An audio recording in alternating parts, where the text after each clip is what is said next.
right, guys, we're back. It's a Fearless Pursuit of Freedom podcast. And today I've got a huge multifamily guy that I've been looking up to. I don't know. We've only been Facebook friends for, 8, 12 months or something. But I mean, everybody that I know knows you, and that's always a good thing. And I saw everybody came out to Ohio here recently in the past couple of months. I know Austin Good was out there. Jamie Woolley, everybody was out there. So Thanks for coming on, Tim. Yeah, man. Excited to be here, Brandon. Thanks for having me, man. Excited for your podcast and all the value you're bringing to your guests. So excited to be here, man. Yeah, I appreciate it. So if people don't know Tim Bratz, what do they need to know about you, and how did you get into multifamily, and where did you start? It's a long story, probably. Yeah, it's a long story, and I don't want to bore you guys with all the details. But now, I was going through college when the market was going gangbusters, 03 to 07. I'm 33 years old now, and so when I was a punk 20-year-old kid, what motivated me back then was money. So people said, if you want to make a lot of money, get involved in real estate, and that's what I ended up doing. So I moved out to New York City. I became a commercial real estate agent. And I handled a lot of retail leasing and investment sales. And I remember brokering one lease. It was about 400 square feet in the Village on Thompson and Bleecker. And it was 400 square foot space. Some art store came in and I negotiated a lease. They were paying $10,000 a month for 400 square feet for a 12-year lease, or maybe it was 15 years even. And with escalations every single year. And I did the math and I was like, holy cow, man, this landlord's going to do something one time today. They're going to get paid for the next 12 years. They're going to make like almost $2 million from doing something one time. And I realized then that I was on the wrong side of the coin. Instead of brokering real estate, I needed to be owning real estate. And I moved down to Charleston, South Carolina. I'm from Cleveland originally. Then I lived in New York City for a year and a half. Then I moved down to Charleston, South Carolina for about 5 years and bought my first property down there. It was a dumpy duplex I bought in 2009, so about 9 years ago. And I did all the work to it. Didn't have any money. I actually called up my credit card company, got them to increase my credit card limit, and bought the house with a balance transfer check for my credit card. Nice. And there's a little, lesson in that is that a lot of people don't get involved in real estate because they say they don't have the resources. I don't have the time. I don't have the money. I don't have the experience. And Tony Robbins has a quote like, resourcefulness is the ultimate resource. If you're resourceful, you will go and find a way and in order to find all those other resources. So I didn't let lack of resources hold me back. I was a punk 23-year-old kid with about $6,000, $7,000, $8,000 saved up, and I still was able to make that work. And I sold the property in 75 days to one of the neighbors and made like $15,000 or about $14,000 in 75 days. And this is in 2009 once the market crashed. So I'm like, dude, I don't even know what I'm doing, and I'm making money in this thing in the worst economy in the past 80 years. And so I did it again, met some people with money. They put up a lot of the capital, and then I did all the work. And I gave up probably 50 to 75% of my first 250 deals that I did. But I realized I needed to build that resume. I needed to get a bunch of deals under my belt. Yeah. So it's something you got to do in order to just, get that momentum built up. And that partnership ended up going south. We liquidated all of our properties. And then I just been doing my own thing for the past 36 months or so. And so, in the past 36 months, and I started out in residential, like a lot of residential real estate investors do.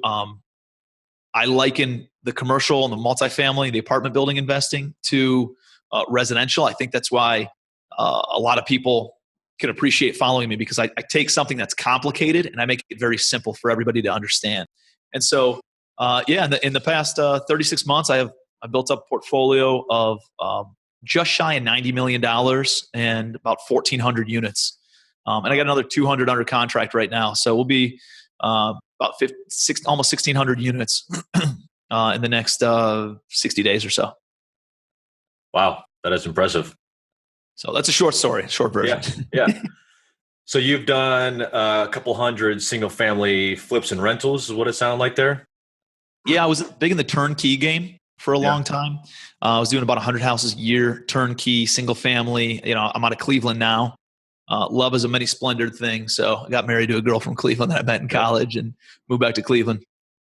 And so it's a good cash flow market. You can buy houses here for $30,000 to $50,000, put 10, 15 grand into them, make them clean, safe, functional, and then sell it to passive investors for, $50,000 to $75,000. And we did that for a while. And then, about 12 months ago, I had about 400 units 12 months ago. And I sat back and I looked at, where was I spending my time and where was I really building my wealth? And I realized that 90% of my wealth was coming from apartment buildings and it was 10% of my time. And so I thought, what if I took my investment team and dedicated all those resources to just buying our own apartment buildings? Instead of building somebody else's wealth, let's build our own. And through JV partnerships, we help other people make a lot of money. Our investors make a boatload of money too. And we just decided to dedicate all those resources to apartment buildings. And over the past 12 months, we picked up just shy of 1,000 units and going gangbusters. And again, another 200 units under contract and a bunch of other stuff that's in the pipeline right now. So we actually hope to be at like 1,800 to maybe even 2,000 units by the end of the year. Yeah. Wow. That's amazing. I just wanted to go over Turnkey. I'll explain it to the people that don't know real quick. But Turnkey, to me, and I'm pretty sure it's a common thing, is you're buying, rehabbing, tenanting the property, and then finding an investor to buy it tenanted and essentially turnkey. With management in place where all they have to do is stroke a check and they have money hitting their bank account, 30 days from then. Yeah. The turnkey on paper is super awesome. Looks sexy. Looks like a fantastic business model. But what I found in the turnkey is that it then merges with management, which can be a total pain in the ass. Yeah. And the ongoing management, the definition of turnkey to an investor versus the long-term hold investor versus the active investor like us can be different. And you have to set very clear expectations on the front end. And I found that, Brandon, if you bought a house from me this month and then you bought another house next month, and then 12 months from now, you're still buying about a house a month from me, even though I gave you a pro forma on the first property you ever bought from me saying, hey, there's going to be maintenance, there's going to be turnover, there's going to be a vacancy rate. What I found is that a lot of those turnkey end users, end buyers, then if they're still buying properties from you, they end up coming back to you and saying, hey, listen, I know it's in the pro forma that there's going to be this expense or whatever, but I'm still buying properties. Why don't you do me a solid, Tim? Why don't you cover this maintenance expense? Why don't you cover this rental vacancy? And so what happens is you get down this spiral of a downward spiral of making all these rent covers and maintenance covers and all this other stuff that should be on the property because it's in the pro forma that you're giving. But because of the relationships and you want to maintain those relationships, you end up covering all these other expenses. And it can get pretty ugly pretty fast. A good friend of mine does about 25 to 30 turnkey houses a month. And one of the biggest turnkey providers in the country.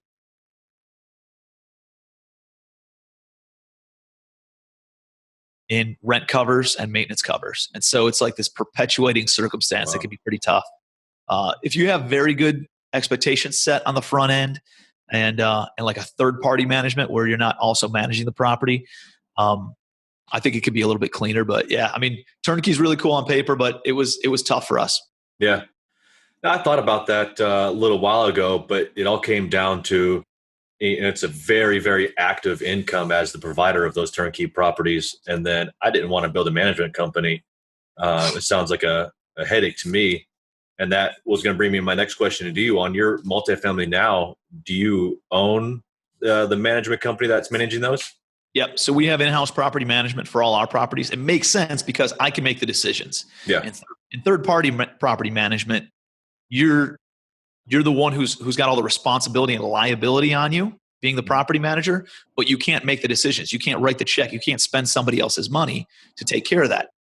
And so we were managing properties for other turnkey providers, and what the end owner, landlord, user was promised versus what the turnkey provider was saying was promised was back and forth. And meanwhile, the tenant's pissed off in the middle and things aren't getting done at the property because the buyer and the turnkey provider are going back and forth on who did what. Yeah. And then the management company is getting bitched at by the owner, by the turnkey provider, by the tenant, and the city then gets involved. So it's a tough business. Property management's really tough unless you're in like A class, B class type stuff. Right. But the turnkey model, you can't rent that stuff and make a good return on it. You have to be in that C plus, B minus type areas in order to make that work. But it could work for a lot of people, just didn't work for us, didn't meet my long-term goals and vision. So I just doubled down on apartment buildings and shifted my management company to start managing my own properties. Yep. So I can say, hey, you go ahead and make that improvement. My COO actually handles all this stuff. Yeah. And then, they can authorize any payments, expenses, all that stuff. Yeah, no, it definitely sounds a lot less painful and a lot smarter when managing your own multifamily. Because I've never bought a multifamily, but I hear a lot of the value add is getting rid of the crappy management that was in place before, and if you can manage it all in house and control the ins and outs. Majority of the properties I buy are distressed apartment buildings, and that's either physically distressed or it's distressed from a management perspective. Yeah. So typically my two sellers are physically distressed, meaning it's probably a mom and pop. They've owned it for a long time and they live off of the income. So they don't reinvest anything into the property. They don't take care of the property. And over 20, 30 years, the property has some significant deferred maintenance and major expenses that are needed.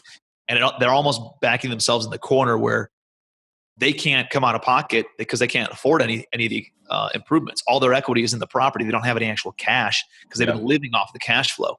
So I buy a lot of properties from mom and pops that have essentially run it into the ground, and then they got to sell it at a deep discount to guys like me that we can come in and then put significant improvements back into the property. So that's from a physical standpoint. And then the other one is managerially distressed. So poor management, usually solid entrepreneurs, people who know what they're doing, white collar professionals who have money, who have bankroll. They're looking to invest it in something more sticky than the stock market.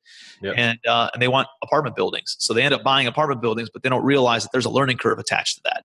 It's like, just because you go eat in a restaurant doesn't mean you know how to run and operate a restaurant, right? Yeah. So same thing with apartments. I see smart entrepreneurs who are successful in their own right, who then get into apartment investing, and there's a learning curve there. They get kicked in the teeth a couple times, take their eye off the ball in their primary business. They still can't figure out the apartment game. And then all of a sudden, they lose everything. And then people who know what they're doing swoop in and are able to buy it for pennies on the dollar. I get a lot of properties like that. So that's usually people who are trying to self-manage, who don't know what they're doing, or they've trusted a management company whose interests are not aligned with them. They get more on a fee model versus like an equity model.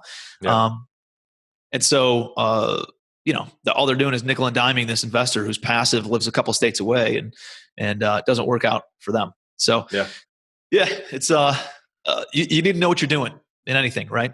Right. Of course. Yeah, I see a lot of people trying to, and myself, I'm a victim of this. Is I'll get the squirrel syndrome, and so right now I'm currently concentrating on flipping and wholesaling in a single family world because I'm looking to gain that bank account to start getting into multifamily. But then now I'm marketing the multifamily and storage units and mobile home parks. I'm, man, what am I doing? And so here recently, I've decided to cut out a good portion of my flipping and concentrate on wholesale only because it's somewhat easy. So that way I can put more energy into the multifamily stuff. I heard a story or read a story. This is probably 7-8 years ago. And it was on, I think it was like Bruce Lee. It was one of these martial artists who became an actor and stuff too. And they were interviewing, let's say it was Bruce Lee. They were interviewing him about, he was the number one martial artist in the entire world out of all different types of martial arts. Right. And they were interviewing him and saying like, dude, how could you beat people from all these different jujitsu and taekwondo and all these other different classes of martial arts? Like, did you learn all of them and then you were able to beat each of them at their own game, or what did that look like? He said, absolutely not. He said, I became an absolute master, a ninja at one move. And it was one move that nobody else could compete with, that nobody else could combat, that nobody else could defend. Right. And I was a master at that one move. And because I was a master at that one move, I could beat anybody, even if they knew everything. So the moral of the story is, you don't need to be good at everything. You need to be really, really, really good at one thing. Yep. And if you're really good at one thing, you can dominate the market from doing that one thing. Yeah. That's taken me a long time to get over, because in the beginning I was scared to find the contractors, and then I was scared to bring people on. And I was scared of everything. Everything kept coming back to the fear of the unknown. And so here recently, I've been pretty good at outsourcing almost quite everything, and now I don't work on a whole lot of anything within the business aside from trying to figure out more ways to grow the business. And that was one thing that took quite a while to get used to and comfortable with, really. Yeah, absolutely, man. I mean, there's going to be natural fear. If you're not fearful, then you probably don't even care enough, Right. Like, Yeah. there's going to be fear. You got to break through that. But what I found is, dude, faith and fear are the exact same thing. Both are believing in something that has not yet come true. The difference is one's positive and one's negative. And what's cool is we get the choice to say, hey, do we want to be positive or negative? You can choose whether to be faithful, this is going to work, or fearful, it's not going to work. Mm-hmm. And so, dude, just choose to be more faithful, more positive, that things will work out. I see a lot of people like, oh, what if I buy that apartment building? What if I go belly up? What if I go bankrupt? Dude, what if you get friggin' shit rich and you create legacy wealth for generations to come?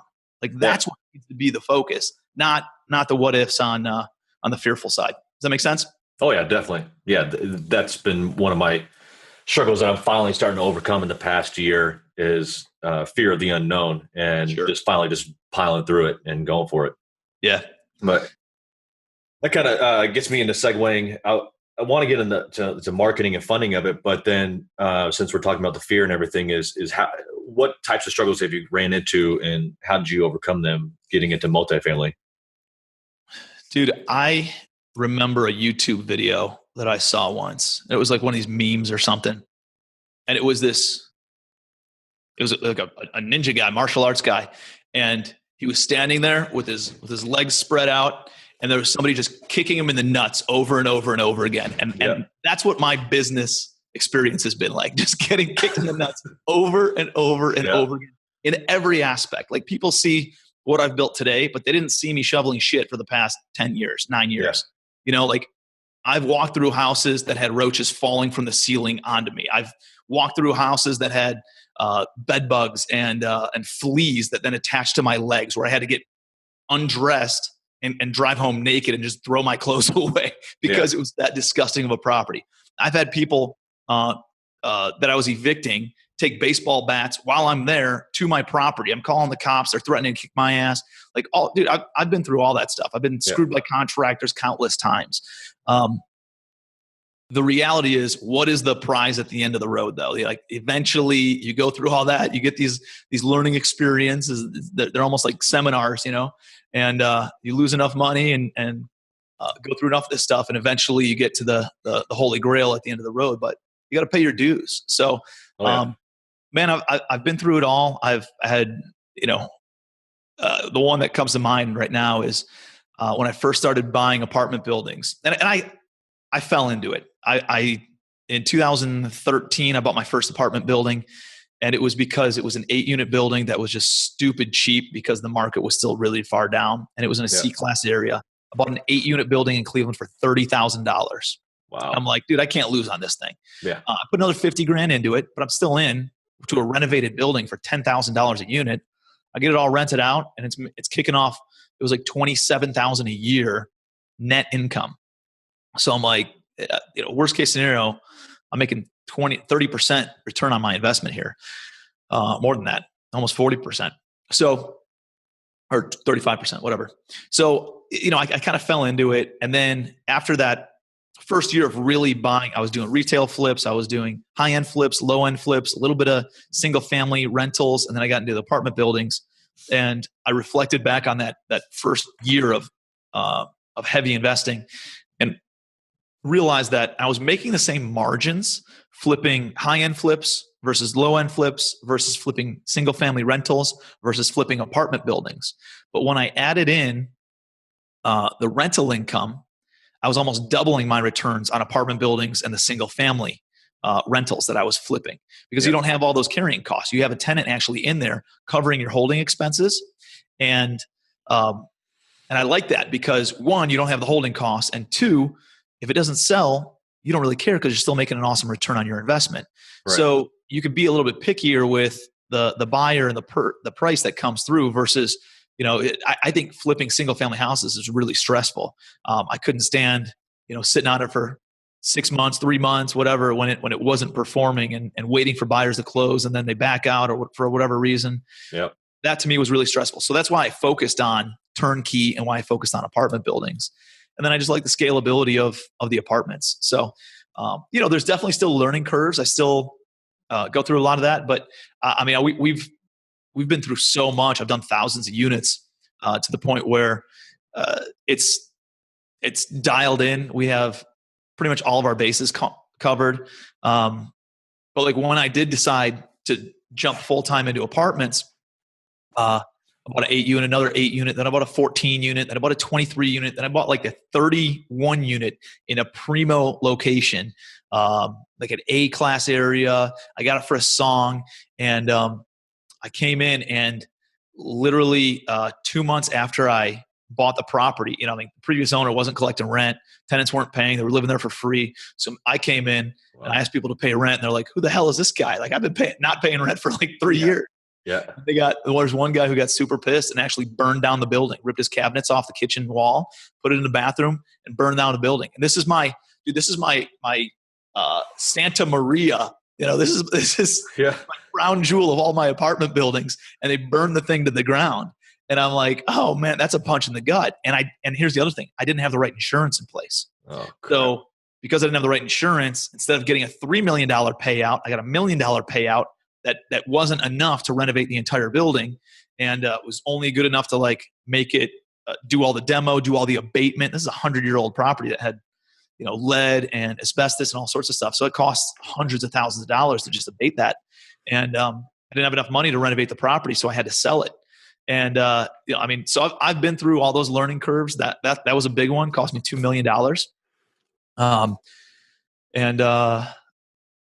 Dude, you just do enough of it. You can't be fearful of what's going to happen. The reality is you just got to be resourceful on making things work, and expect stuff like that to go wrong, and then just play through it. If you're a good problem solver, you're a good critical thinker, and can be resourceful in the problems that come your way, you're going to make a lot of money. Like the most high paid and most powerful people in the entire world, politicians, CEOs, they're all the best problem solvers in the world. Yeah. That's why they're powerful. That's why they're highest paid. So you get good at solving problems, you're going to be in pretty good shape in life. Yeah. Well, that's a crazy story. All because he was tired of you asking him to pay rent for where he lived. Yeah. Crazy. That was your 31 unit? Yeah. You said? Holy crap. What did you think? Who called you when you got that, when you found out it was burning? There was contractors there. So we bought it. It was only like 20 of the units were occupied and like 10 people were paying rent. So we were evicting a whole bunch of people. Yeah. And we were renovating those 10 vacant units. And so the contractors were there doing all the unit turns, making all these things rent ready. And this guy burned it down in the middle of the day on a Friday. I mean, there were like people at work, their pets were in the building. There was a new mom down one of the corridors. And thank God my contractors were there, were able to knock down every single door, make sure everybody was out, all the animals were out. And they called me like, dude, the building's on fire, get over here. I remember like it was yesterday, I'd pull up and just flames. Flames. It was unbelievable. Lord, that's ridiculous. It was just enough to where everybody in the building had to vacate, and it ruined like entire half of the building, but it wasn't enough to burn the whole building to the ground, so I could get like a full payout on my claim. Yeah. So because of it, because I was in that limbo stage, the insurance dragged on for about 3, maybe 4 years. Holy crap. It was 3.5 years. Yeah. And so we had no income. We had a vacant shell. They made a couple of draws to us of a few $100,000, and then we had to sell the building. So it was, it was one of those stresses that caused the partnership that I had to go south as well. Yeah. Wow. Well, you fought through that, and here you are now. Yeah, man. Look back and laugh at it. What are we going to do? Throw in a towel? Dude, I don't even know what else I would do. I've only known real estate. So there's no other real options for me. I've already burned all the ships. Yeah. I think about that often as like, on the off chance that I do screw this real estate thing up, what am I going to do? I'm like, shit, I don't know anything else besides this. And I detailed cars in my early 20s. So Yeah. I definitely don't want to be detailing cars again. Right. Um, I wrote down a couple questions I wanted to ask you, and I heard one of your live videos about your marketing, and you said it's what you used to do for single family. So that's just direct mail. So as you know, I got started in 2009 in real estate. So this is after the market already crashed. You could buy whatever you wanted on the MLS. Yeah. And then the market got a little bit hotter and people started doing direct mail. And then the market gets a little bit hotter and you go into somebody's house and they have a stack of postcards of direct mail. And so as the market gets stronger, hotter, you need to like almost regress into more rudimentary forms of marketing. Mm-hmm. And so, we started doing direct calls, driving for dollars, dialing for dollars, a lot of networking, a lot of marketing, a lot of just knocking on doors, man. And so, again, I think a lot of people think that they can't get into apartments and commercial real estate because, I mean, dude, I remember I had these thoughts. I was like, I don't have an MBA in finance. I don't have a degree in real estate. I don't have CCIM or whatever those initials are behind my name. Yeah. I'm not a commercial real estate agent. And I did commercial real estate for like a year broker. I didn't know shit of what I was doing, by the way. I just was good at like knocking on doors and talking to business owners and showing them like, I didn't know what I was doing. I didn't know any of the finances or any of that stuff. And so, or you see like it's generational wealth that usually owns all these commercial properties. It's usually somebody's granddaddy who got started back in the day, 50 years ago, passed it on to his son, and now the grandson's running it or something like that. And so you're like, dude, I don't come from money. I don't come from people who've owned property for generations. And so I think that's stuck in a lot of people's heads of like there's a ceiling you got to break through in order to get into commercial. And the reality is there's not. They use it's all the same language, just different verbiage. It's different words. So instead of using a return on investment, they call it a cap rate. Instead of calling it an after repair value, they call it a stabilized value. Like it's the same stuff. And what I've been able to do is just dumb it down to a third grade level. Because if it's more complicated than that, dude, I don't know how to do it.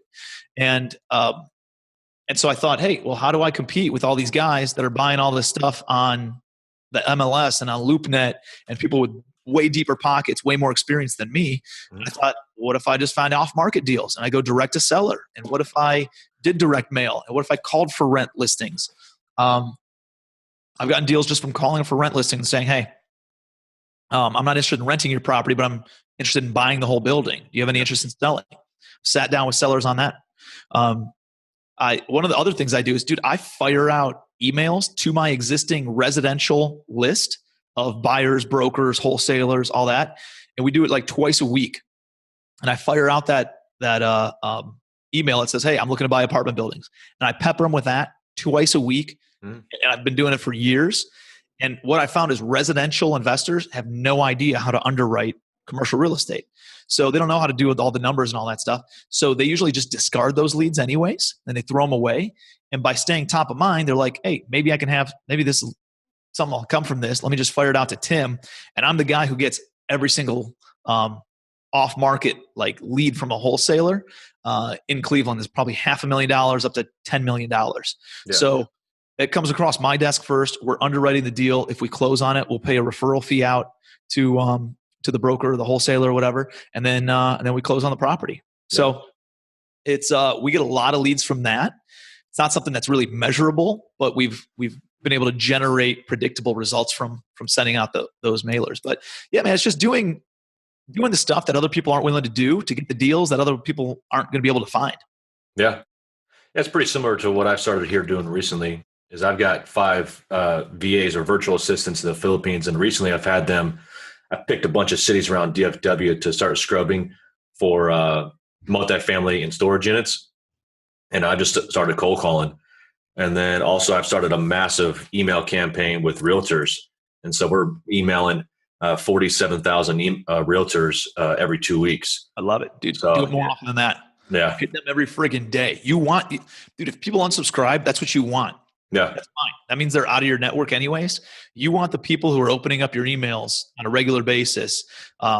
I mean, there's players who've been on my list for the past 4 years that have been getting my emails for 4 years and just responded to me a couple of weeks ago. And they're like, hey, man, I've been watching what you're doing. Let's go grab coffee. Maybe there's some joint venture opportunity. And these are like some of the biggest developers in all of Cleveland. Yeah. And because they see that there could be value in the future, they don't unsubscribe. Yeah. So I had all those people on, and I hit them with emails 3-4 times a week. Yep. And what you want is that tribe of people who are following you, who know you, who like you, who trust you. You're giving them a lot of content, value add, knowledge on investment stuff. And like I'm going to fire out this podcast that we're on right now to my entire list, so that way they can listen in and I can provide value. You can provide value to that list. And it's not only asking for deals, but it's providing value. If you do that, man, people aren't going to unsubscribe. You're going to build a lot of trust with them, and they're going to be bringing you deals nonstop. Right. No, that's perfect. Yeah, I get probably an email or a phone call a day is stop sending me emails. I'm like, okay, cool. I'll catch you next week. Yeah. Hey man, I'm catching a little bit of static on your end. Do you hear anything? I'm not. Am I good on your side? Yeah, you sound perfect over here. Okay, cool. Yeah. It should come through just fine. Okay. So next question is we spoke briefly about your funding and the longevity of your holds before we started this recording.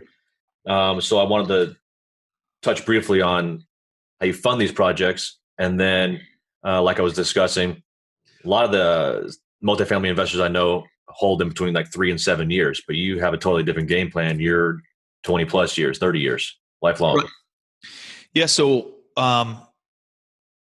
I got into real estate, and I think a lot of people get into real estate for this reason, is because of this allure of having passive income, of having residual income, of doing something once and getting paid on it over and over again. They fill up your bank account on the first of the month, and then you can spend all that money, and they fill up your bank account again on the first of the next month. And then you spend all the money, and they fill it up again. Like that idea, that mailbox money, was so appealing to me that's what drew me into real estate. And then you get caught in this, I need to go build up a stockpile of cash. Let me go flip houses. Let me go wholesale houses. Let me go get in the turnkey business, whatever it is, in order to go and invest. The reality is you don't need to do that. You can go raise all private money for all the down payment money. You can take an acquisition fee on the front end if you want. Then there's cash flow, and then there's pops of like refinance proceeds or sales proceeds if that's your business model. And I see a lot of people who get into apartments, and then they buy it, they fix it all up, and they stabilize it, get it all rented, and then they sell it in 3 to 5 years. And I don't understand why people would do that, because it just creates a job for them. Then they have to go do it again in order to, like, you have to go reinvest that money into something. Otherwise you're going to pay taxes on it.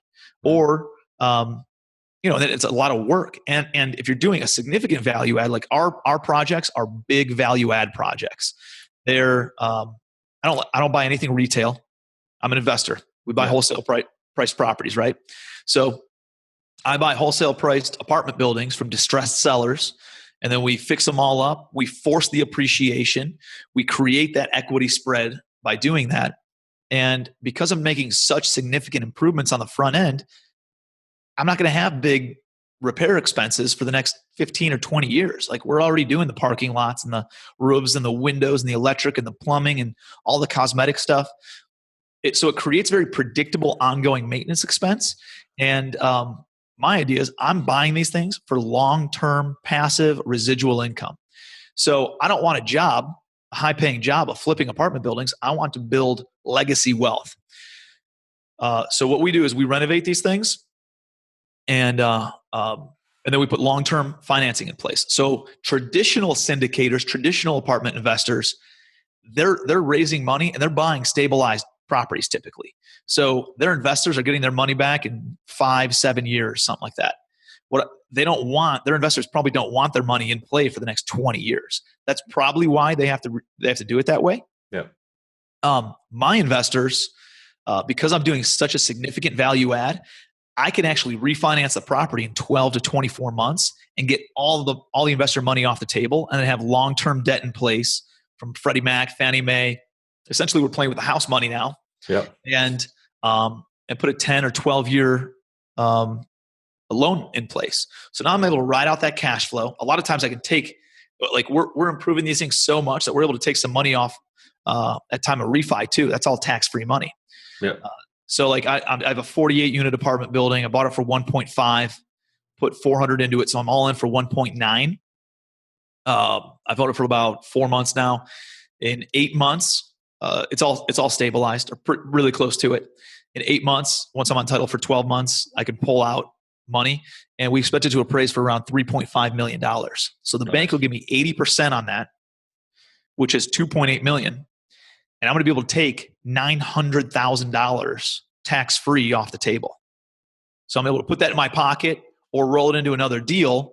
And I still have tenants in there that are paying my all the expenses for the building and covering my mortgage payments and putting another $60,000 a year in cash flow in my pocket. So like that is how you create legacy wealth. Yeah. And now, so they're paying down my mortgage. I had a 10-year loan term in place. Property's probably going to appreciate over that time as well.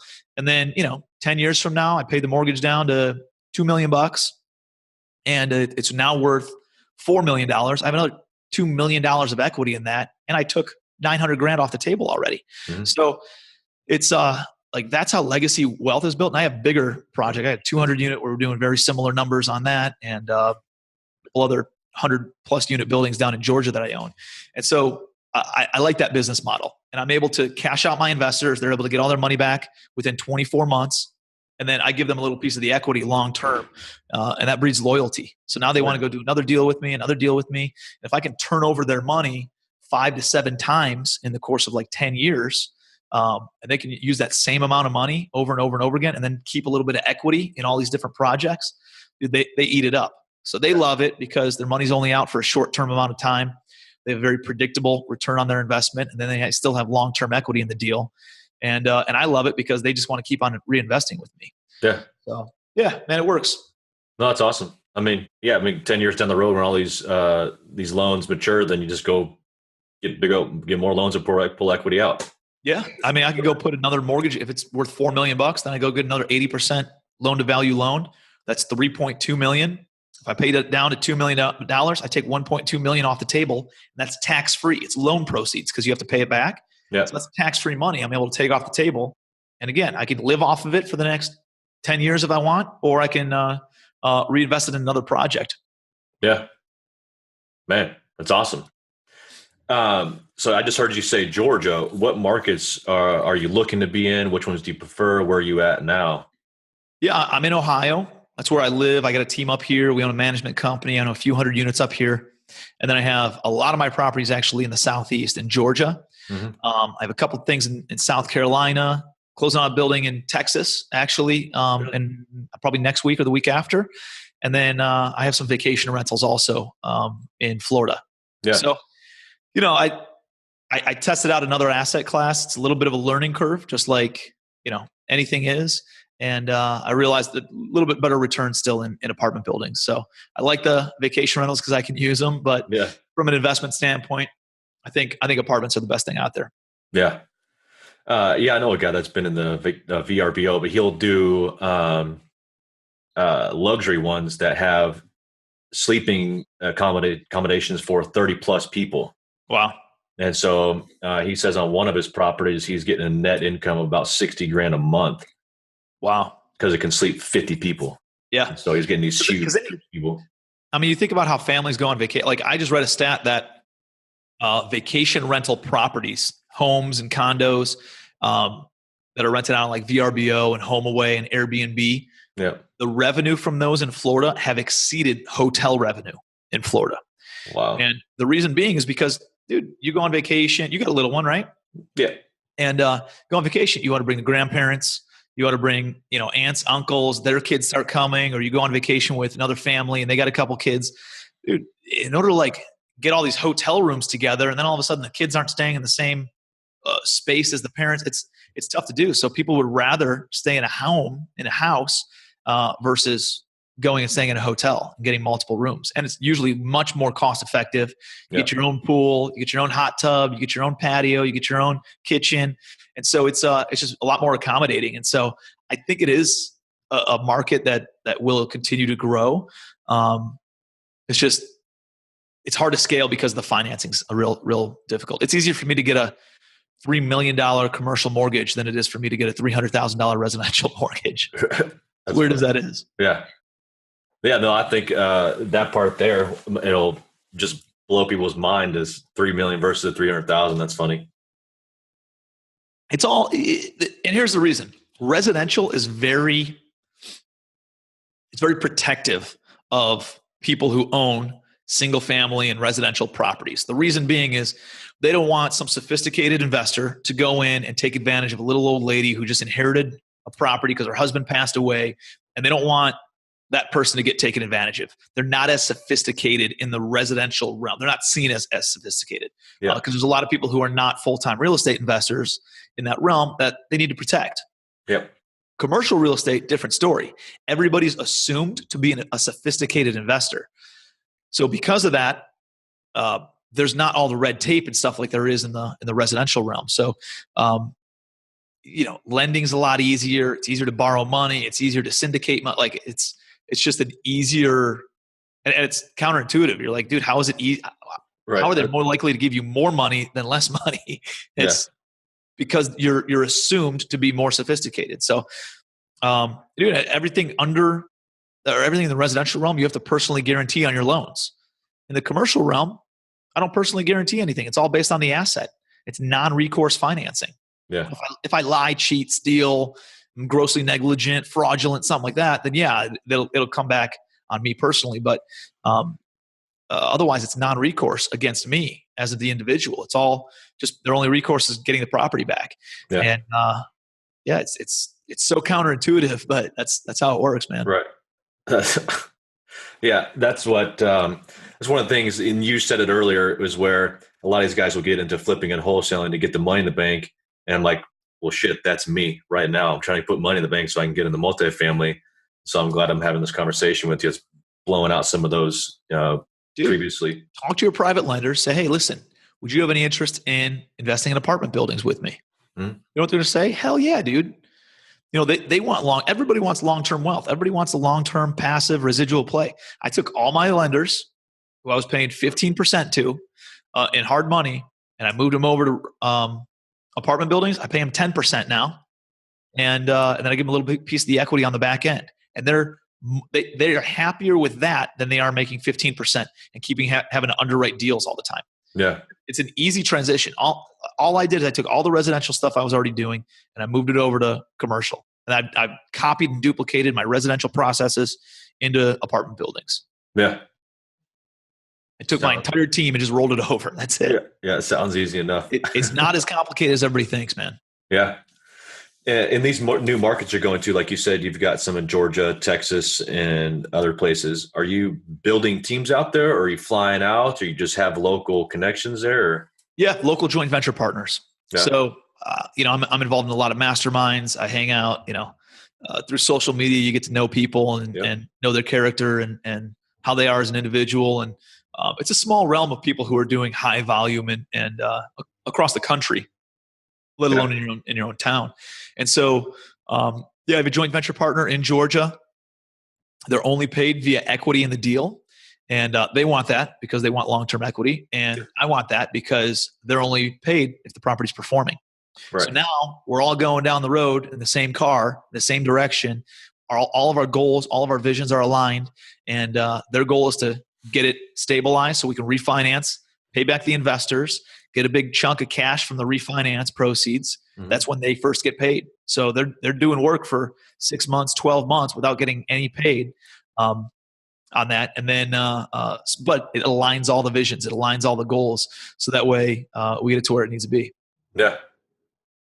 That's perfect. So you're at 1,400 properties now, and you're closing on a couple more buildings soon. What do you think by year's end you'll be as far as units? Yeah, so my goal is at least 1,800, and I'm pushing to try to get to 2,000. We're looking at a couple more big portfolios of a couple hundred units, and if one or two of those pop, we'll be at about 2,000 units by the end of the year. It's awesome. Yeah. It's And people see 2,000 units and they just assume it's all stabilized and good to go and cash flowing and millions in the bank. That's not the case. Like Right. it has taken years to stabilize all these properties. And just now are they starting to refinance and I'm getting these big chunks of cash. Next year is going to be the real moneymaker for me, is because all these portfolios are going to be refinancing next year and I'm going to be able to take millions of dollars off the table tax free. And then that's when all the cash flow starts getting spit out. So as sexy as it sounds, I want to make sure that, like, dude, I'm a straight shooter. I'm an open book. And a lot of people paint this picture that everything's like glorious because they have all these rental units. Things are going great for us. We're super excited of where we are. We got a bunch of money in the bank and properties are steadily cash flowing right now, but it hasn't been, a dream situation for the past 24 months. It's been a lot of work, a lot of front end loaded effort. But you know what the end goal is. Like real estate is not something that is speculative or will real estate create wealth for me? Hell yeah. Real estate's been around since the dawn of civilization. Yeah. Like there's nothing else that's more time tested than real estate. You will get straight wealthy if you invest in real estate. It's just a matter of time, how long it takes you to get it stabilized and refinanced and all that stuff. So it's definitely one of the best things out there. I love real estate, but you have to have a long-term vision. It's not a get rich quick. Right. Yeah, that's what I grabbed from you and a lot of other my multifamily friends on Facebook. One of my lenders, Austin Good, I know you guys know each other. Same thing I've gotten from him is you don't see him a lot, but knowing him personally, there's a crap ton of struggles that have gone along with building his duplexes and merging into now these storage units. It's not easy. But bro, his HUD loan that he just got on those townhouses took him an entire year to get approved on that.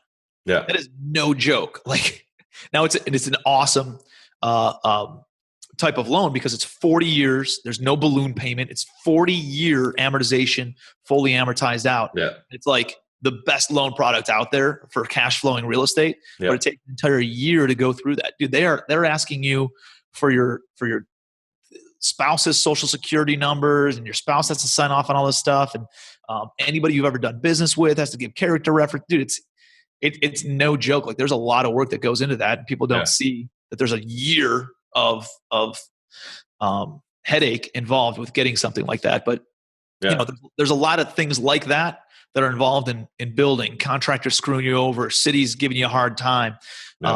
It's no joke. I mean, but you just got to be able to roll with the punches. What did Rocky tell his kid? It's not about how hard you're hit. It's about how hard you can get hit and keep moving forward, how much you can take and keep moving forward. That's how winning is done.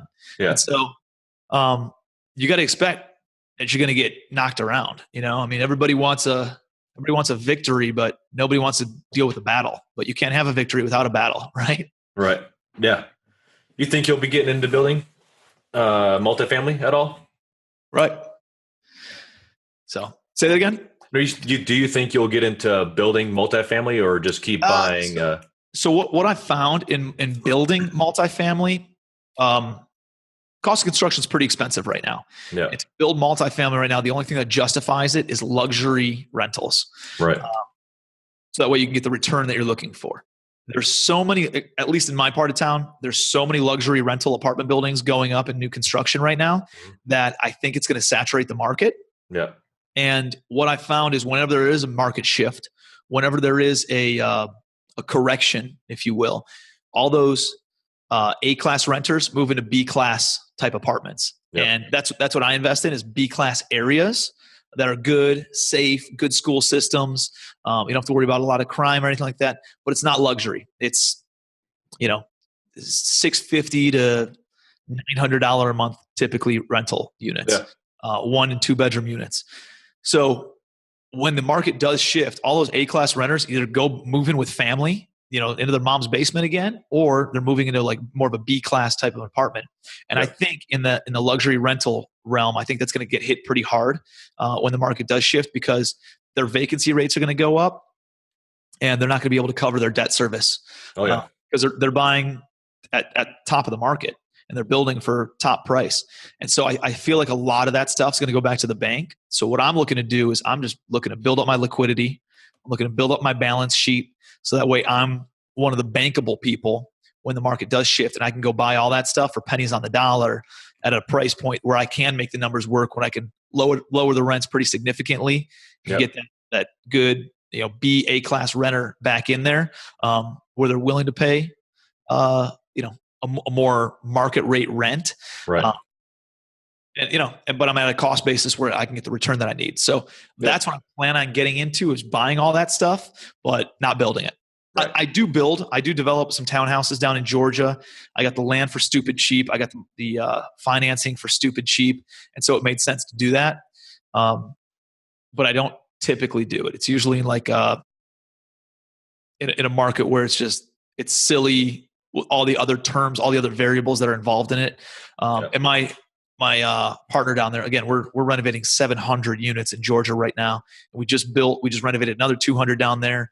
And I just built 160 townhouses down there. So like our construction crews, our suppliers, our vendors are super inexpensive. Like we've negotiated the best deals with all of them. So we can get it done for a lot cheaper than a lot of other people can. And in some markets I do build, but it's more of a B class type of an area, and more of a B class type of a product, stuff that we can do for $1,000, $1,100 a month. And we're all into it for like $70,000, $75,000 a unit. Yeah. That's not bad at all. I had no idea you were building. That's cool.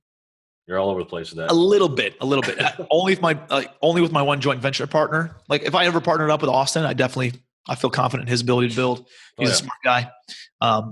But like in Cleveland, it doesn't make sense to build. I can buy and renovate something for half the price of what it would cost me to build it new.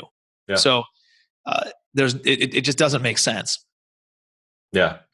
Well, we just spoke about the market, or you spoke about the market. Where do you think it's going to go in the next, say, 12 to 18 months? I think we're going to be pretty good for the next 12 to 18 months. I think where it gets a little bit questionable is with political uncertainty in 2020. Seeing who's going to come into the office. Is Trump going to get reelected? Is a Democrat going to come in? Are they going to mix some things around? I think whenever there's an election year, there's a little bit of uncertainty in the marketplace, both in stocks and in real estate. And people want to see kind of how that plays out. Yeah. And I think the lending environment will tighten up and squeeze a little bit more at that time. So that's why I'm 100% focused on just getting very liquid, refinancing, stabilizing my properties, pulling as much money out as I can to show a bunch of liquidity in the bank, and then having stabilized properties with long-term debt in place, fixed interest rate debt.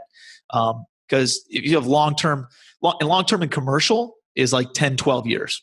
It's hard to find anything that's longer than that. Most banks are usually 5 to 7 year terms. That scares me a little bit, because if we are heading into a recession, you may not be able, if interest rates go up, we go into a recession, you might not be able to refinance or sell a property for what your cost basis is, what your principal balance is in 5 years. Yeah. It's mostly all interest payments that you're making anyways. There's not a lot of amortization in that of paying down principal.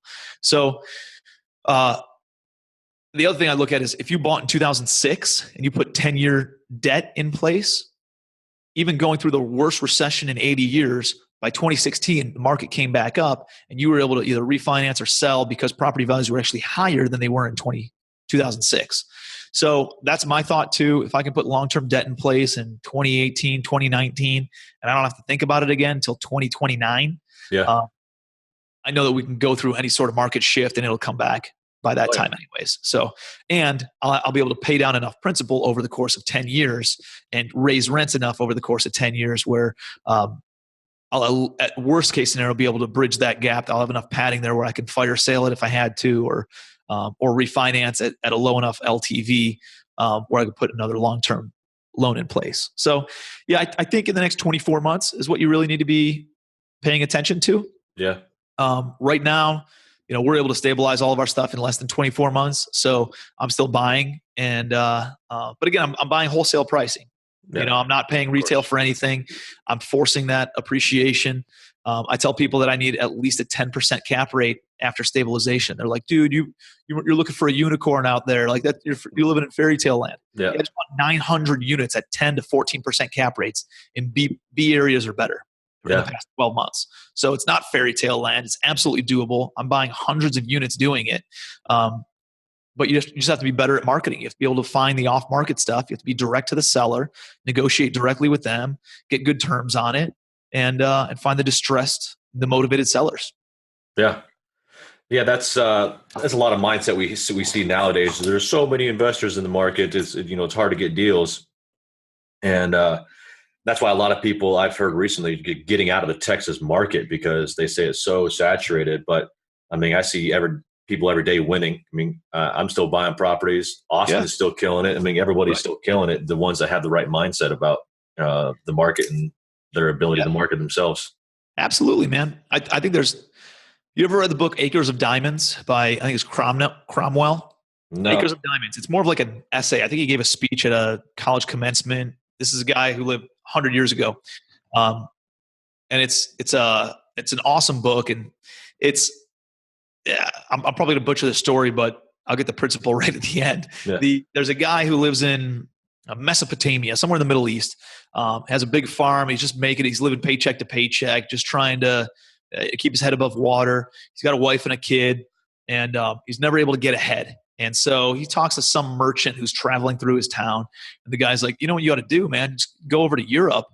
And they're in the Alps right now, and they're finding all these diamonds mines and everything. Everybody's getting rich out there. Like, you got to sell this dump, go out there and go and mine diamonds. You'll get straight wealthy, live whatever lifestyle you want. That kind of stuff.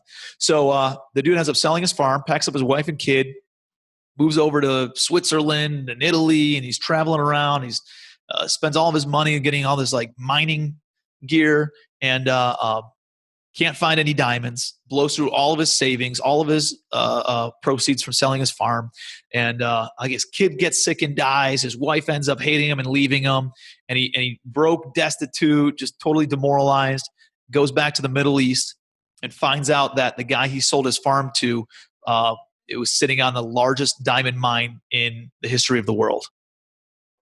And the story is that, or the moral of the story is that there's acres of diamonds in your own backyard. You don't need to go. You're in Dallas and San Diego and Miami and New York City and DC, like some of the hottest markets in the country. There's somebody who unfortunately is getting divorced right now and has to liquidate all their assets prior to finalizing their divorce. Yeah. They're a motivated seller. Oh yeah. There's somebody who has shitty management in place that is getting kicked in the teeth nonstop, can't cover their debt service, who has to sell for at least whatever their loan amount is. They're willing to walk away from the property. Yeah. There's somebody who has owned a property for 40 years, owns it free and clear. The husband or the wife or somebody just got sick or they passed away. Somebody inherited the property and they want nothing to do. The kid wants nothing to do with owning rental property, and they just want to dump it. They want a resolution, a quick sale, just like in residential real estate. That's happening in every single market across the country right now.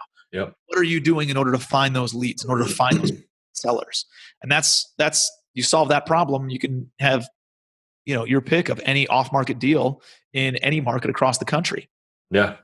No, that's a great mindset.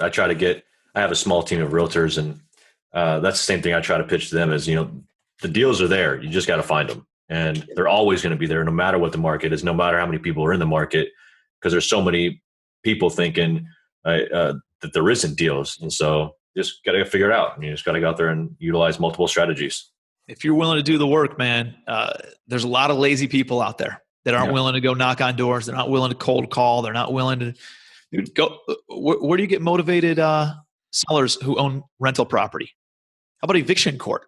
Yeah. Those people, I haven't collected rent in 3 months. Now I'm paying an attorney to go through the eviction process. And then I'm not going to collect rent for another month. Then I have to spend money to renovate the property. Then I have to pay a realtor or a leasing agent in order to lease the property. And then, dude, I'm not going to get paid on this thing for 6 months. Are you kidding me? And I have to spend thousands of dollars. Like, that is the most pissed off any landlord can ever be, is when they're going through that whole eviction process. Yep. So I don't know. Are you willing to go and hang out at eviction court and just meet attorneys and property managers and landlords who are going through that process and talking to them and building with relationships with them and networking with them to get introduced to the people who own the properties that they're representing in order to buy these things at a wholesale price? Dude, I don't know. Are you doing that? Are you not doing that? I got a buddy in Birmingham, Alabama, who's a new wholesaler. This dude's wholesaling 8 to 10 houses a month, 3 months into wholesaling, into becoming a real estate investor, because he found a niche. In Birmingham, they actually list the owner's cell phone number on the eviction docket, on the court paperwork. So you can just go online, and he pulls it up, and he cold calls all these landlords. Hey, listen, you looking to sell your house? Yeah, I'm looking to sell my house. I can't stand this friggin' tenant. I'm going through eviction, da-da-da. And he's able to get packages of rental properties and wholesale them off to these turnkey buyers, and he's crushing it. Yeah. I mean, the dude's making $60,000 to $100,000 a month, 3 months in. That's awesome. I wish they would do that in Texas. Crazy, right? Yeah. But like, you could still mail those lists. You still have those. You could figure out what the tax mailing address is. You could figure out what the registered agent's mailing address is. You could mail documents to them. You can show up at the office. Dude, are you willing to do the stuff that other people aren't willing to do in order to get the deals that other people won't be able to get? Right. Yeah. Yeah. We're skip tracing a lot of those right now. And then we're cold calling. We're cold calling between 100 and 250 houses a day right now. Yeah. It's awesome, dude. Yeah. It works like clockwork. Do the text message campaigns, do the voicemail drop campaigns, do all that stuff. Like, you have to do the things that other people aren't doing right now. Right. Yep. Yep. We're doing all that too. Now we're running through Mojo and everything, but I don't want to keep it too long. It's been an hour now, but there's always 2 questions I ask everybody. One is, I like exotic cars, and I don't know if you've probably seen that on my Facebook, but do you have any interest in exotic cars, and if so, which ones do you think? Dude, I'm not really a car guy. I like buying. If there was a way to make money on exotic cars, I absolutely would. I've looked at Turo, and I've looked at like some of these ways. Maybe just buy an exotic car and give it to some Uber driver to go and tool around, so I can make it a write-off one and get other people to pay for it. Yeah, those are like the 2 things I'm always looking to do with anything that I buy. So I've realized that like most of my happiness doesn't come from outside type things. It's hanging out with family and that kind of stuff. Yeah. So like, dude, my dream car is a Jeep Wrangler. I love Jeep Wranglers. I'm just more of a Wrangler kind of guy. And so I don't have an exotic car. I respect people who do have them, but dude, I try to keep it simple, and I'm a shitty driver too. And I'm in Cleveland, Ohio. So cars get beat up here. I couldn't have an exotic car anyways. Right. Yeah, that's true. And then my favorite question is, if you had 6 months to live, what do you think you would do with it? I would put an estate plan in place. Working on that right now anyways. Make sure the wife's all taken care of. And then I would, I'd pack everybody up and we'd go travel the world. We'd go take an RV around the country and hit all the national parks. I'd make sure my kids had memories that they'd remember forever. I'd probably write some memoirs, write some books, write a lot of letters to loved ones so that way they can keep it. I'd probably hire a videographer to come in and have them ask me some tough questions and try to, immortalize some of my thought processes and some of the things that you go through in life that if I'm not going to be there for my kids, I want to make sure that, I could write my daughter a letter for when she walks down the aisle and, write my son a letter for whenever he wants to start his own business. I spend a lot of time doing stuff like that. Yeah. Yeah. That's a tough thought. That's a scary thought. It's a pretty emotional thought to me. It is. It is. Yeah.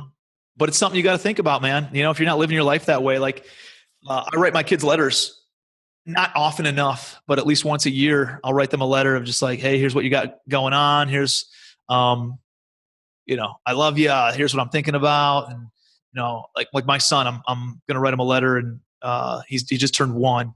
So I'm going to write him a letter and he's so happy all the time, and I'm like, dude, I hope you're always this happy. I hope you always keep this kind of disposition. I hope that, you don't get jaded by life or by the world. And you always stay positive, stay energetic, and be excited about everything. And like conveying those kinds of messages. I got a good friend of mine, Mark Evans, who created a Gmail account for his son. And so he gave it to the grandparents and all the aunts and uncles. And whenever he has a deep thought, he writes them an email, or he'll send them a link to something, or take some pictures and attach it in an email. And here's something crazy you did today. And And that way he's going to give him that password to that email account when he's 18 years old. So that way he can go and read through, reflect on his life up to that point.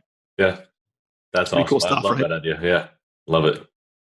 Well, I appreciate you coming on, man. We could probably talk. Brandon, I appreciate you having me, brother. Thanks for creating content and providing value for everybody out there. And I think you're doing awesome things, man. If ever anything I can do for you, please let me know. And love what you're doing. I got to come out and visit you guys sometime soon. Yeah, no, that'd be great. Well, one last thing, if people want to reach out to you, where's the best place to find you? Yeah, Facebook's awesome. I'm sure you're going to post this on Facebook. Tag me in it. I'm going to promote it to my group as well. And then my website's cleturnkey.com. So CLE like Cleveland, TURNKEY.com, cleturnkey.com. And you can reach out to me. Obviously, like everybody, man, we're always looking for deals. We're always looking for good joint venture partners. We're always looking for to partner up with people who want to invest in private money in apartment deals. So, and then I do a little bit of coaching type stuff. We just launched something called Commercial Empire, commercialempire.com, and we do some coaching programs on there. Do some pretty cool stuff, and I really break down all the complicated stuff in apartment investing and make it stupid simple, so that way you guys can get out and get a building under contract in the next 60 days. That's awesome. No, I'll have to look into that one. Yeah, brother. I appreciate it, dude. Thank you for having me. Hope you have an awesome rest of the week. And tell the family I said hello. All right. Will do. Thank you. Appreciate it. All right, bud. Thanks.